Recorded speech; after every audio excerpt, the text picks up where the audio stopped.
je m'appelle donc Azem Awash, je suis président directeur général de la société Enigami, qui est une boîte de jeux vidéo. En fait, on développe des jeux vidéo, dont notre premier qui s'appelle Shyness. Je suis originaire de banlieue parisienne, j'ai grandi à Cergy. J'ai un bac STI génie électrotechnique que j'ai obtenu en l'an 2000. Suite à ça, j'ai fait un BTS électrotechnique, j'ai suivi la même voie. Mais en fait, la vérité, c'est que je voulais faire de l'informatique. J'ai essayé de faire des grandes écoles, impossible d'y accéder. J'avais pas forcément le niveau en fait, scolaire pour intégrer ces écoles. Mais du coup, j'ai cherché du travail.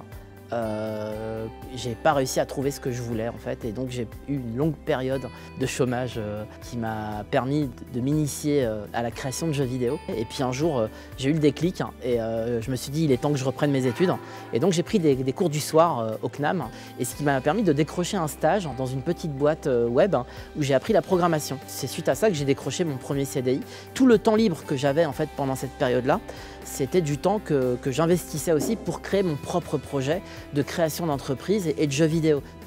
Lors d'une soirée, j'ai rencontré en fait Samir, qui est l'auteur d'un web manga, donc Shyness, et donc il m'a présenté son univers, et à ce moment-là je lui ai dit et si on en faisait un jeu vidéo.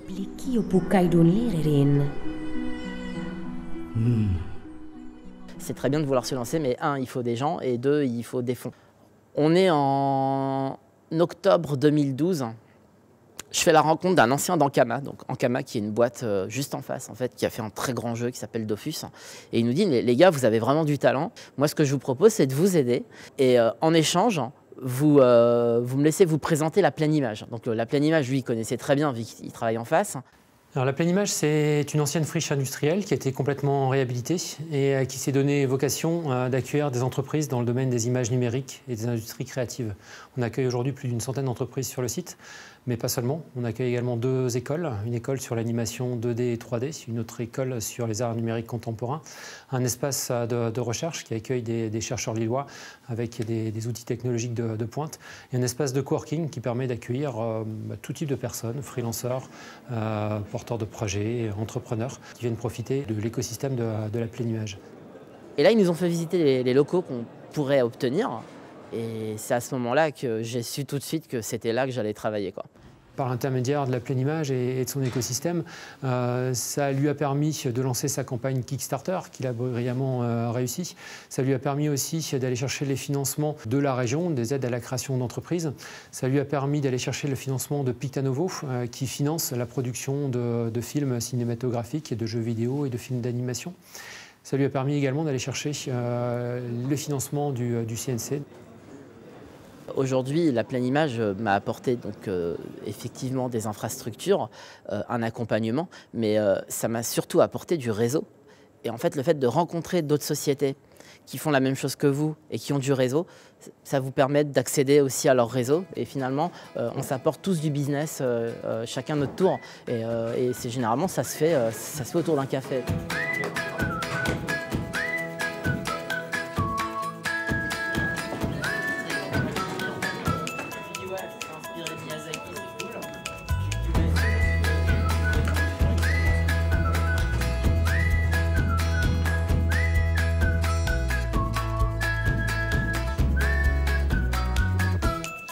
Je pense que grâce aux manifestations, aux missions sur lesquelles on l'a amené, il a pu faire des rencontres plutôt sympathiques et rencontrer donc des gros acteurs du jeu vidéo. J'ai pu rencontrer en fait un éditeur qui a une renommée internationale et je l'ai rencontré à Los Angeles, donc un prestigieux salon qui est l'E3, et ce salon j'ai pu y accéder grâce au réseau de la pleine image.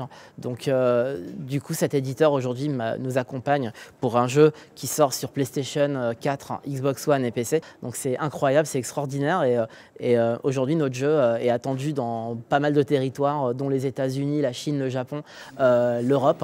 On a une grosse communauté, notre jeu est très attendu et il sort d'ici 2 mois.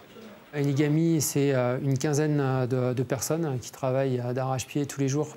Il a déjà un local qui lui est réservé dans le nouveau bâtiment qui est sorti au centre de la pleine image, le Link. C'est des bureaux plus grands, flambant neufs, qui, on l'espère, lui permettra de développer d'autres jeux vidéo dans les mois à venir.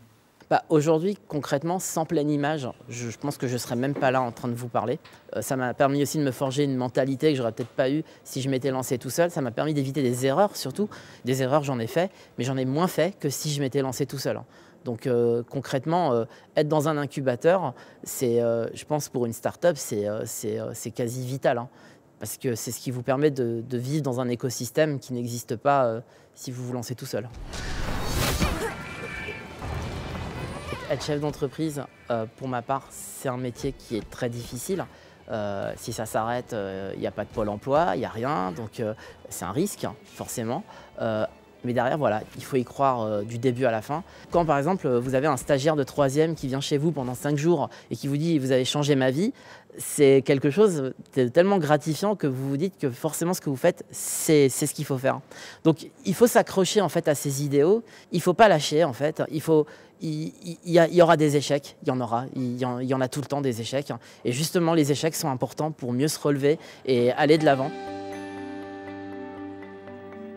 Typiquement, dans les quartiers, il y a de l'énergie. Je veux dire, il y a de l'énergie à revendre, il y a de la créativité. Enfin, cette énergie est présente, donc il faut aller la chercher en fait. Et pour aller la chercher, c'est intéressant d'avoir des incubateurs, par exemple, qui se rapprochent de ces quartiers pour créer du coup une proximité. Ça, c'est le premier point. Mais le deuxième point, c'est intervenir dans les écoles. Ça, c'est quelque chose que moi, j'aimerais faire. C'est de venir dans les collèges et d'expliquer mon métier, tout simplement, de dire « Regardez, le jeu vidéo, c'est un vrai métier et puis c'est un beau métier parce qu'il y a des artistes qui travaillent avec des ingénieurs et au final, on se rend compte que dans les industries créatives et culturelles, il y a très peu de discrimination. Ça, c'est intéressant aussi. C'est que finalement, on va vraiment regarder le portfolio de la personne. On s'en fiche de savoir comment elle s'appelle ou d'où elle vient. Ça ne nous intéresse pas, en fait. Nous, ce qu'on va savoir, c'est si la personne est capable de faire et est capable de raconter quelque chose avec nous.